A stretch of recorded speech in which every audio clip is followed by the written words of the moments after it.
గొడవ జరిగితే కానీ బయటపడవు అసలు ఎవరి మనసులో ఏముందో.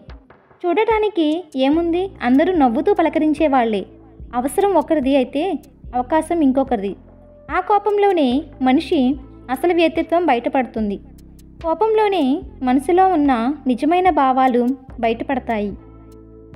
ఇంతకుముందు డ్రామాలు నాటకాలు ఆడేవారు, ఊర్లోకి వచ్చి వేసి వెళ్ళిపోయేవారు. కానీ ఇప్పుడు నిజ జీవితంలోకి వచ్చి వెళ్తున్నారు. వారి మాట ఓ నటన, వారి నవ్వు ఓ నాటకం, వారు చేసే ప్రతిదీ ఓ డ్రామానే. ఇలాంటి వారి వల్లే మనుషులపైన నమ్మకం, ప్రేమాభిమానాలు లేకుండా పోతున్నాయి.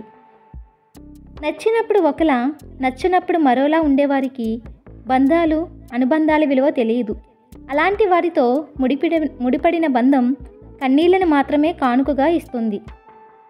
అవసరానికి వాడుకుని వదిలేసేవాళ్ళు దగ్గరగా ఉన్నా ఒక్కటే, దూరంగా ఉన్నా ఒక్కటే.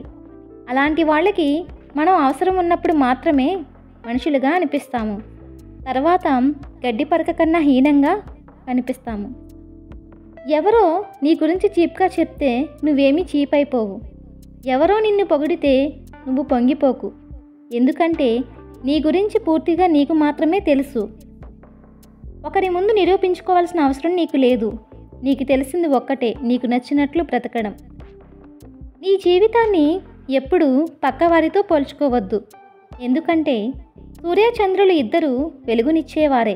కానీ ఎవరి గొప్ప అంటే ఎవరూ చెప్పలేవు. ఎవరి టైంలో వారే గొప్ప. మనం కూడా అంతే, దేనికైనా టైం రావాలి.